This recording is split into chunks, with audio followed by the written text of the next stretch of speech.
he's been with Cornerstone for a while. He's gone through seasons. He's got life that he deals with, but I really want to get his story.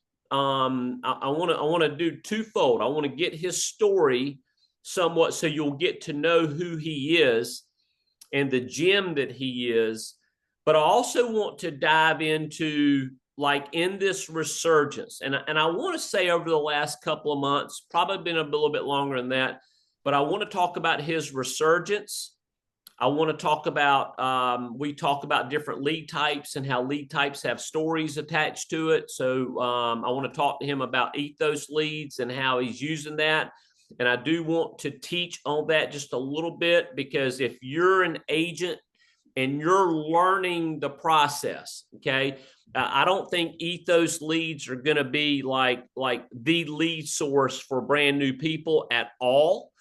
But I do think that there are some seasoned agents on here, like Rob was, who I really think can benefit from that, the story of that lead type. And so again, Rob Gillen, welcome. Thanks, John. So who is Rob Gillen, man? What's your background, and how in the heck were you introduced to this whole life insurance thing? Yeah, so some of you know my story, bits and pieces of it. I'll give spark notes, John, and then if you want to drill down on something, this is your call. So I'll go the direction you want to go. But I was a pastor. Yeah, I was a pastor for about 16 years in Pennsylvania, and then I did a 3 or 4 year stint in Oklahoma, and loved it. Very, very rewarding. Worked at some very large churches. My last church had about 6 or 7 thousand members, and I was Wow. one of several campus pastors. If you're familiar with multi-site churches, I was one of the campus pastors, and like I said, loved it. Went to Bible school, got my bachelor's in pastoral ministry and a master's in theology, and really enjoyed it. Honestly, not unlike a lot of people in this industry, life took a turn that I wasn't preparing for, and so my wife and I fell on some difficult times, and we did end up separating, and we're now divorced, and we live in Maine now, which is where she grew up. And the long story of it was we fought as hard as we could. I didn't choose divorce. My ex-wife did, and we co-parent 3 beautiful kids. I have a 9-year-old daughter named Adeline, an 11-year-old daughter named Eliana, and I have a 13-year-old son named Jaden. And they're the treasure of my life and of hers. And so now we work together strategically to co-parent. But when everything kind of hit the fan, I had to figure out a new career. It was a shift. Like I said, these are really kind of like skim across the surface details, but we moved to Maine because that's where her family's from. We have a lot of little cousins and nephews and things like that live up here, so we wanted to bring the kids up here. If you're not familiar with Maine, they just released a study actually 3 days ago. Maine is the least churched state in the country.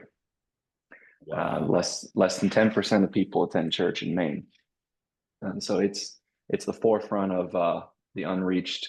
Half of European countries have more people attending church than the state of Maine. So Wow. it's very, very dark up here, and it's certainly not a place where, as a pastor, you could support a family. The pastors that lead churches up here are bivocational, and so I knew even from the beginning. I mean, I volunteer at my church. I do a lot. People will even call me pastor sometimes, but I'm really just a volunteer.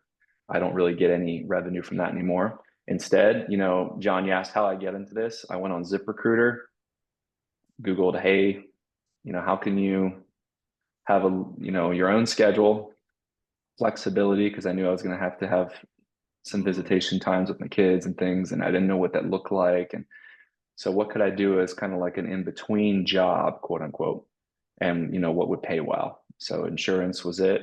I Googled what type of insurance pays the most. Life insurance came up. I applied for 5 different, I guess you would call them IMOs or FMOs or whatever. And I got a call from a lady who said, "Hey, there's this great organization called Equus. told me about you, John, told me about Ollie, Collins, and I just felt the connection instantly. So got my license and dove in, and that's kind of the spark notes of how I ended up here. You know. So Ollie also told me a story about you, and I'd love for you to share it because I think it really hits home as far as your character and who Rob Gillen is. But the story goes a lot. It's a story about your dad and a decision that you made for your dad. Do you mind? And I know that's very personal, but do you mind sharing that story and the decision you made with your dad? And I think you get up really, really early.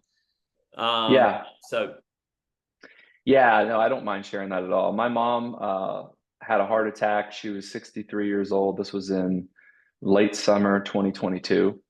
And I was living in Maine at that point. My family lives in Western Pennsylvania. That's where I grew up, south of Pittsburgh. And so I drove back home to, be with my mom at the bedside, and she pulled through. It was miraculous. And we just praise God. We can't believe it. And then came back to Maine, and about 4 weeks later, unfortunately, she had a second heart attack and passed away. And so she was very young. She's only 63. mm, Shocked us all. And so my dad, when we were at the funeral, standing next to the casket, he said the scariest thing for him is going to be waking up in the morning. mm. He wakes up at 4:30 in the morning. He works at a bus garage. He's a bus foreman, works on garages. I mean, works on buses all day. And so, yeah, I told him, Dad, I'll wake up with you every morning, man. Let's do it. And so every morning for a year and a half at 4:30 in the morning, I would just wake up and talk to him on his drive to work. And since then, he's actually, it took about a year and a half for him to feel comfortable, but he did go dating again, and he's met someone. They're actually getting married next month. Yeah. Awesome. What a So, blessing. yeah. Well, Yeah. when Ollie told me that story, I just immediately fell in love with you because, I just think that that's, man, I think people that have compassion, I think people that, that's like a story to me that, like, when the Bible talks about how love is the greatest of them all, like what does that mean? Like I think about stories I've heard of Bob Goff.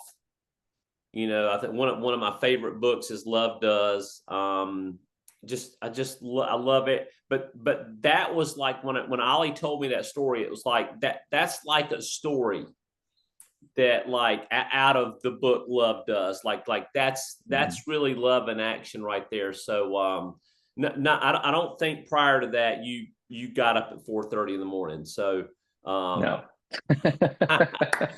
all right, so let's transition, dude. So you started with insurance, you've gone through different seasons, okay, but there's been a resurgence of late. Can you maybe talk a little bit about that, and then just kind of dive in and talk about like what lead source or sources do you work? And because, man, everybody can see, and I should have had this prepared.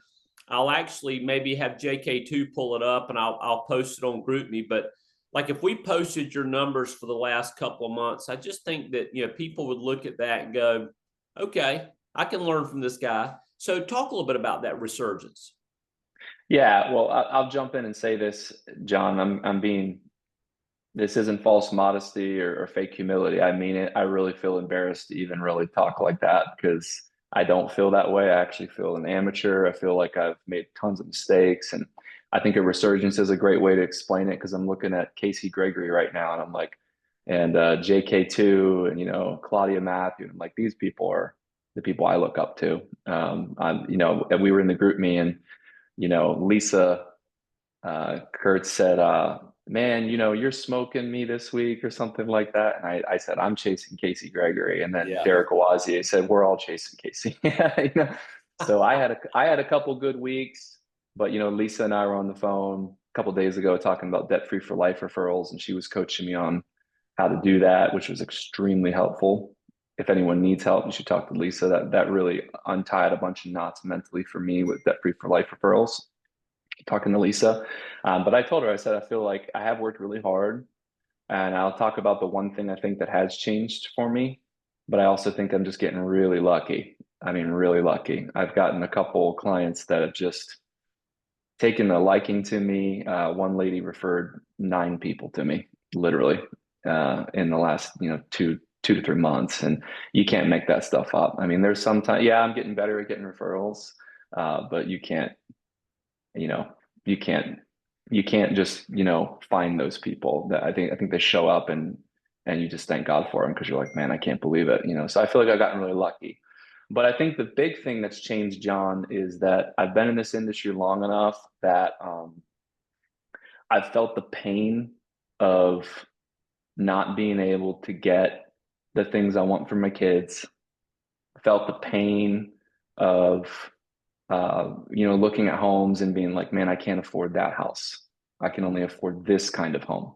I felt the pain of uh, not even comparing myself to other agents, but just seeing the numbers that they're producing and knowing I could be doing that. And it's just because of two things. One, I'm not putting in the activity. That wasn't my problem. I was. The problem was I wasn't being bold enough.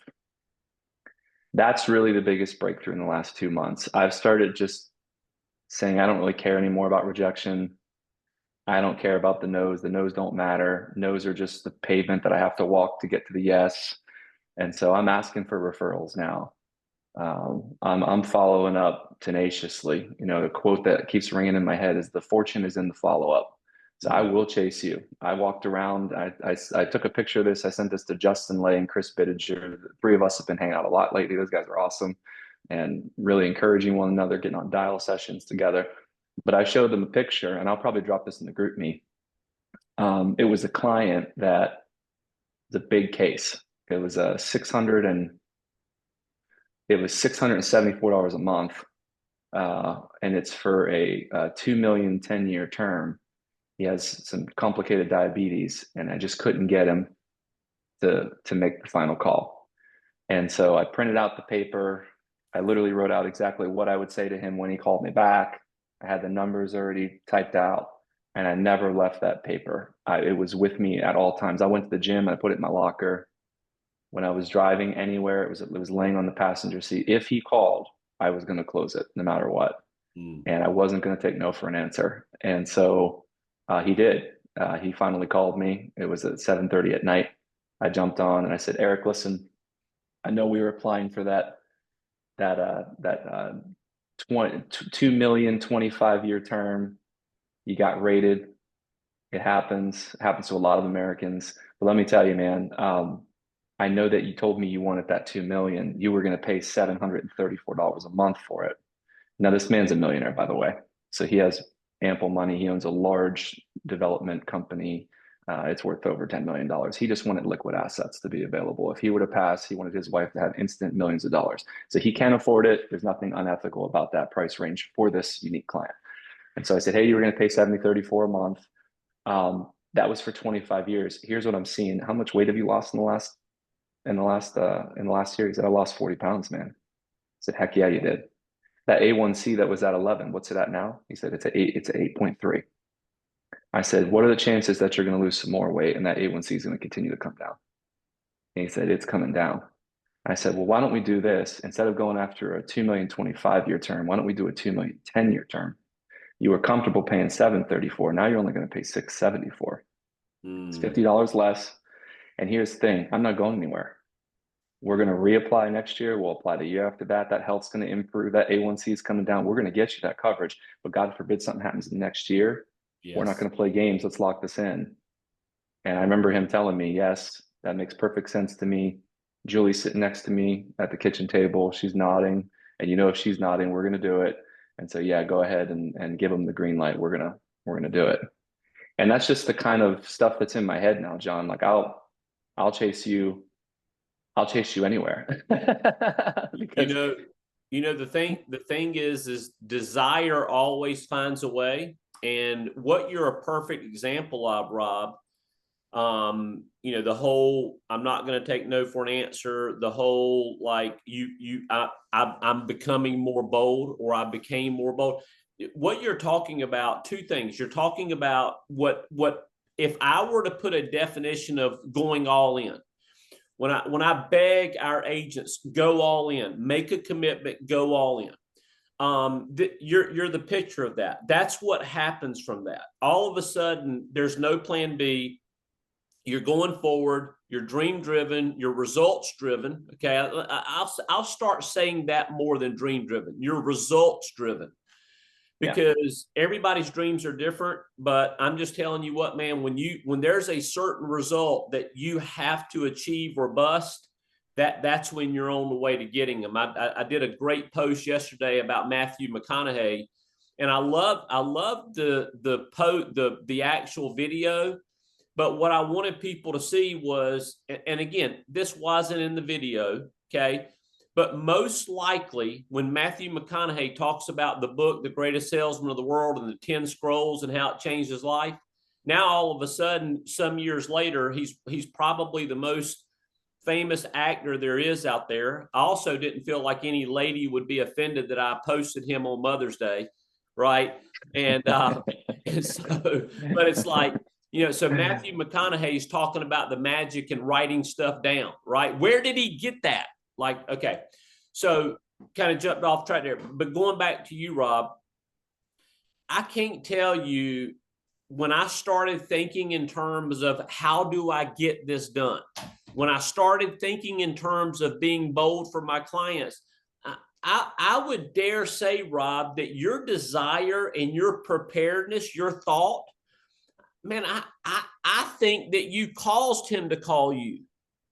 Like when he called you at 7:30 that night. See, I think your desire, your thoughts, your preparedness, like you being faithful at being good at what you're doing, I just think that you created some of that. I don't think that was happenstance or, oh, Rob got lucky. And I want every single agent out there to hear what we're talking about right now, because you can make a couple of mental tweaks and it absolutely change your whole career. And so, but I can't tell you how many times I've taken and I've lowered not the amount of coverage. I have done that, but adjusting the power of a 10-year term. I think maybe we should even get a couple of top producers and we should do a whole segment on the power of a 10-year term. Everybody wants a 30-year term, but so many times when you're dealing with affordability issues, really getting them to understand, let's lock this in just for 10 years, because let's look at what can change. Let's look at what can change over your life. But let's not put the 10-year in place because we can't get to 30. Okay. Let's start with the 10-year and then let's, and so anyway, I've used that so much. So I'm glad you brought that up. Any thoughts there? No, I think you're right. I think there is such thing as manifestation. I think that your thoughts do drive you in certain directions. And I think too, and I talked about this with Justin Lay and Chris Bittinger the other day. I'll take something like a bouncy ball or a soccer ball, just something that I can just fidget with, and I'll walk around my office for 30 minutes before I talk to a client, and I'll rehearse over and over and over again what I'm going to say, how I'm going to say it, how's it going to make him feel, what's his objection going to be. And so exactly what I said, John, I rehearsed that conversation because in my mind, I'm thinking, this is what's going to help the client. It's going to be something very different for him. It's also going to profoundly change my life. That was $8,000 annual premium. And so how much time will you spend on an $8,000 annual premium phone call? Yeah. It probably deserved all the time I gave it that day. Everything else I did was a side note for me. I really wanted to just make sure that I landed that one. And then, like I said, the pain of the last really 2 years of being in this industry of watching cases like those go through my fingers. I dropped an $8,000 case. It was a gentleman named Arlen who lived in Oklahoma. And just like you said, he submitted the app, got approved, everything was great. Final call, changed his mind. And I watched $8,000 leave my hands. And you don't have to have too many calls like that to realize, man, what could you have done that day to better prepare for that moment? So yeah, I think that's the biggest change is the boldness. That last week was great. The last 2 months have been great. I've never been rejected so much in my entire life. Uh, this was 2 months of pain. Yeah, it was hard. There was a lot of no's, a lot of people changing their minds. Me asking if someone wants to write their spouse and them saying no. Do you want to write your kids? No. You want some additional coverage? No. Stop. Remove my name. Um, but at the end, when I lay my head on my pillow at night, knowing what I'm doing for my kids, know what I'm doing, setting ourselves up for our next home, knowing that I'm going to buy them a thoroughbred golden doodle from a breeder in Augusta, Maine here in 3 months, and the kids are excited. It's going to cost several $1,000s for this dog. It's like these are the things that rejection versus what I'm stepping into in this season of my life. I don't care anymore. I'm starting to become less and less sensitive to it. As a matter of fact, I'm inviting it, and it's, I'm staring it in the face and saying these things aren't going to change my path anymore. They're just a part of the process. It's amazing, the thought of I don't care anymore. It's amazing how that precedes success. As a matter of fact, I will tell you in my former industry, golf, that I would be willing to bet you over 80% of the golfers that you see playing on the weekends in these golf tournaments, which, like, they're not only the best in the world, they're the best in the world by miles. Okay. I mean, what people play at their home golf courses versus what these people play, it's not the same thing. Okay. It's not going to Top Golf and hitting a golf ball is okay. It's just, but I would say that over 80% of those golfers that you see, they encounter every single thing in their career. And for a lot of them, let's just face it, they were in junior golf. But they got to the point where they got sick and tired of struggling, but they weren't going to quit golf because maybe they liked it too much, but they got to the point where they didn't care. I don't care if I hit this out of bounds. I don't care if I miss this putt. I don't care if I shank it. I don't care if I fail. They got to the only when you care about the result is when you tend to, like, I don't know, your thoughts aren't conducive for success. When you get to the point where you don't care, that's when you start playing your best. That's when okay. So I want to transition to this really quick as we close up. By the way, you mentioned Justin Lay. You mentioned Chris Bidinger. I'd love to maybe have you guys on a segment. Maybe we'll do it on Wednesday, but I'd love to just pull you three because I love the camaraderie that's going on there. And I'd love to just talk about that because I think that's open to so many agents out there. These virtual offices. I know JK2 and Claudia Matthew have a virtual office on. It's just, I think there's a lot of magic in creating some accountability, creating some friends that help you be your best. I think the lead type that you've settled into for whatever reason is the ethos leads. Am I right about that, or which lead type do you mostly use? It's solely ethos leads. Okay. So here's the story behind an ethos lead. Okay. Everybody, most of you guys now, you've seen the advertisements. Okay. Ethos, massive marketer out there. Okay. They market their search engine, their website, and they're a insurance direct to consumer company. Okay. Now, I do not recommend writing Ethos. As a matter of fact, do not write Ethos. Okay. I can't think of a worse life insurance company to write. Do not write Ethos in Cornerstone. Okay. If you need to understand why I say that, I'm glad to cover it. Won't cover it on a conference call, but do not write them. Okay. But people fall into that marketing and they go, oh, I can write my own life insurance application. I can go directly to this website. So these people do it. And so many people, they start their life insurance application.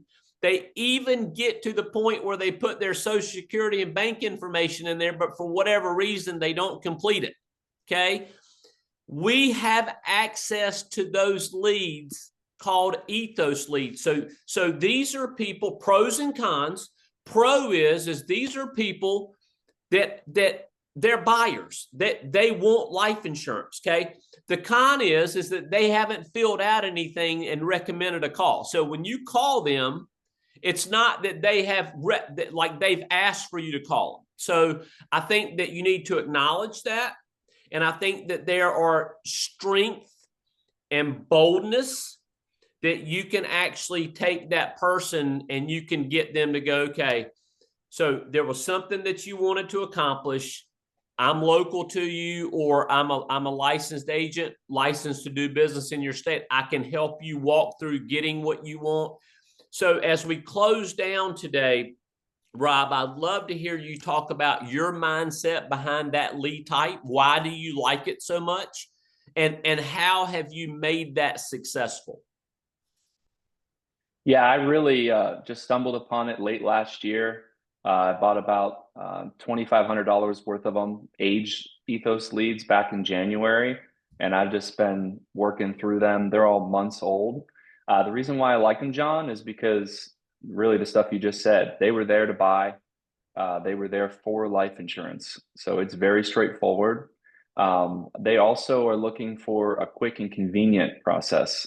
If they Yes. were on the website, they're really not trying to talk to anybody. They don't want to get personal. It was something they wanted to get over with, which I capitalize on that by realizing they don't want to waste time on this. They want to get it over with. If they were looking for the full experience, they'd be going to their local financial firm or something like that. So real quick, what I do is, can I just run my script through you? Absolutely. Ring, ring. Hello, Hey, is this John? this is. Hey, John, this is Rob Gillen. How are you doing today? I am good. Hope you're well. Awesome. Hey, man, can you help me out with something, John? This was a while ago, but you were on the Ethos Life website. You were looking for life insurance. It looks like you weren't able to get any coverage. Can you tell me a little bit about your experience and what happened on the site that you weren't able to get covered? Yeah, I saw their advertisement, and man, I was just needing some life insurance, and so I just went to it. But the more I got into putting my information on there, I really didn't know I was getting the right thing. So yeah, I just didn't complete it. Hey, that's perfect. And I want you to know that happens to, quite a few people, right? It's a process, life insurance, and I'm here to tell you that I am a specialist, and I actually have access to even more products and pricing that was on the website. But in your case, John, this is going to be very simple. I can get some basic information and really already have a lot of your information in front of me here in your file. I'd like to confirm it real quick. And then how would it sound to you, John, if in about 10 to 15 minutes we could get you coverage and make sure it's affordable, fits in your budget, and just get this across the finish line? How would that sound? Love it. I love that phrase, get it across the finish line. Everybody wants to get it across the finish line. I Yeah. love that. Let me ask you, so I gave you my response to why I went on the Ethos site. What do you typically hear, Rob? Was I being too easy on you? Because I'm telling you, I bought 15 brand new Ethos leads, and probably my biggest frustration is that I don't get they don't answer the phone. Yeah. But when they do answer the phone, I'm getting yeah, I was just on there, and like I talked to a guy the other day in my local area. He's a business owner, and he said, "Yeah, John," he said, "Man, I'm so glad that you called." He said, "I've just gotten remarried. I've gotten two new kids by marriage, and man," he said, I really need $1 million in life insurance coverage, and so I was just kind of on there just trying to see what that looked like. So um, so these are buyers. Yeah, and you asked the question, what do I encounter the most? It's really two things. They were there for coverage, for health reasons. They got pivoted to True Stage, and they Mm, were like, heck no, and then they just bailed. right. And then the way I handle that is I say, hey, listen, the website really only has about 4 or 5 carriers represented on there. As a specialist, I have way more. Hmm. How would it hit you, John, if I told you that you can get way better pricing through me? We have way more options for you, and it's going to take pretty much the same amount of time. How would that hit you? Now I'll ask that question. And then if they get, the other thing I encounter a lot is, I just, the website froze up, or, my dog had to get let out and I just never finished. Like you said, it's just a layup.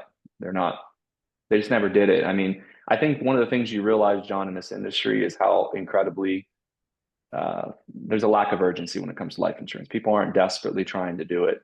And so it's very easy for them to get pulled away. And so just getting them back on track and getting them across the finish line is the goal. And I've had some really small policies come through. I've had some really big ones, but I usually just pivot them right over to Mutual of Omaha. I don't think I've ever written any of those Ethos leads on the Ethos uh, carrier.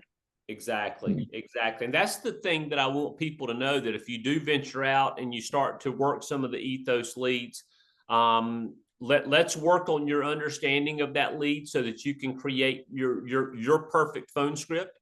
I'll do, just based on the 15 that I bought a couple of weeks ago.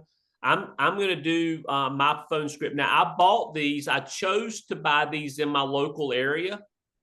And so I'll do my phone script with Rob. So ring, ring. Hello, who is this? This is John Kite. Is this Rob Gillen? Yes, it is. Hey, Rob. I hope you're well today, man. My name again is John Kite. I am not going to ring a bell to you because we've never met, but I own the Cornerstone Group, which is local to St. Augustine.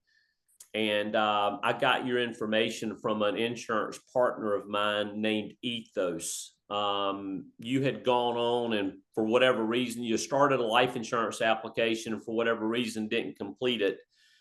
Ethos, because I'm local to you, Ethos sent me your information, and I'm just giving you a call to follow up. Rob, do you mind me asking, when you went on that site and started your life insurance application, what were you trying to accomplish? I was just trying to get some coverage. I mean, I have a term. It's a 20-year.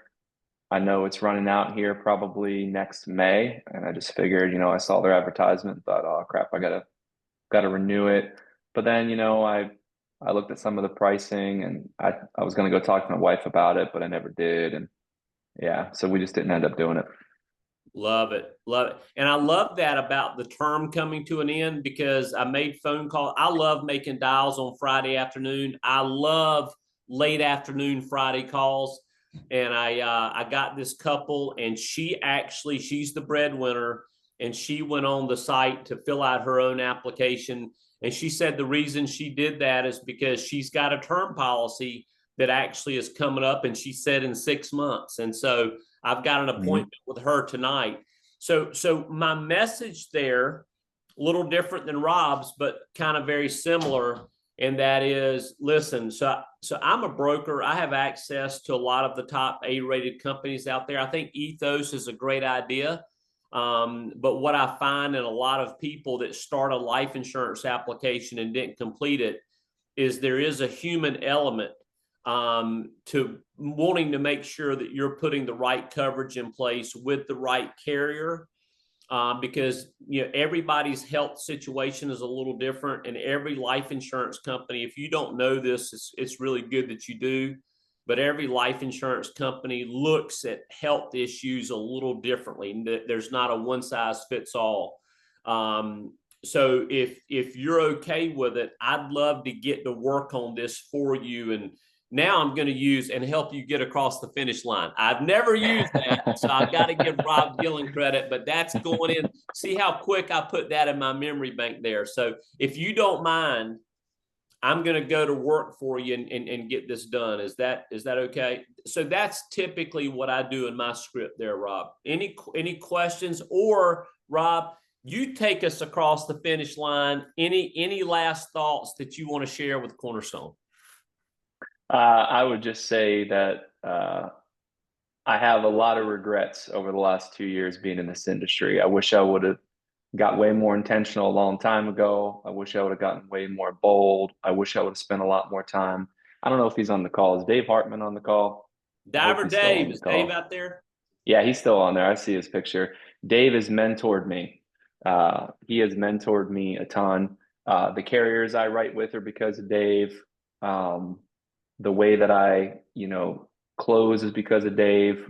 The specific things that I avoid, all my underwriting knowledge is from Dave. I wish I would have really dug into his expertise and knowledge a long time ago. So I would say there's a lot of experienced agents on the call. I can see that. But if you're new or if you're struggling like I was for the last 2 years, I would say the best advice I could give to you is find an agent that you connect with that's doing well and just see if they'll give you a little bit of time. Like you just did, John, with Across the Finish Line, be very aggressive to implement what they're telling you to do. Don't think that you know it all. Don't think that you have this figured out. If you're not getting paid business across the finish line, then you don't. To be very honest, you don't know. And I think the tricky thing with this industry, real quick, is that there's segments to it. You might be good at setting the appointment, but you can't close. Maybe you're good at the underwriting part, but you can't tie up your appointment. You have to be able to do all those things. And if you're missing one piece of it, you'll keep falling through. And you can think to yourself, man, I'm not good at this. When really you are, you just don't have all the segments. So get all those segments filled out. And then I would say the last thing is the fortune is in the follow-up. Just chase them down. Don't take no for an answer. Get it across the finish line. Call the carriers and make sure they're doing their job. Like, do what you need to do to get paid, because rejection stinks. It's not a good feeling, but I'll tell you a much worse feeling, John, that's being broke. That sucks. And so that would be the only advice I would give. And just, I'm thankful for you, John. I'm thankful for your leadership. I'm thankful for Cornerstone. Thankful for this opportunity, and this will be my career for the rest of my life. I'm very excited about it, and it's going to continue evolving, but I'm leaning in now and I'm ready to go. So. Love it, guys. Let me just use kind of this wrap up as a commercial for Phoenix, because like we did in Atlanta, we will have a time for Cornerstone to come together. We call it a night owl. It's it's not a 12 o'clock in the evening or at night. But we're going to do a get together, guys. Here's my goal. As we go into Phoenix, I want to take our top producers, and I want to put them up there in chairs, and I look at Casey Gregory and Rob Gillen, Claudia, some of the people that Rob had mentioned, and Lisa Kurtz. And I'd love just to have a session where you can not only hear their story, but also ask them questions that pertain to your business. So anyway, Phoenix, Arizona, July 17th and 18th. Get registered for that if you haven't already. Make your commitment to attend. It will be well worth the financial investment and the time investment that it takes to go. But that's our next Gold Standard Leadership Tour. And anyway, Rob Gillen, thanks so much. And again, I'm going to follow up the Justin Lay, Chris Bidinger, Rob Gillen. I'd love just to take a few minutes maybe on Wednesday just to kind of unmute all of them and just talk about, what their camaraderie means to them. And because I think what you guys are going to hear, I don't know what you're going to hear, but I think what you're going to hear is that, hey, you know what, having these relationships, it makes me better. And ultimately for all of Cornerstone, I hope just being in this atmosphere and being on this team, I hope it really puts full frontal from you. I hope that it puts how great you can be. There's a reason that you're here. It's not accident. All right, guys, God bless. Enjoy your day.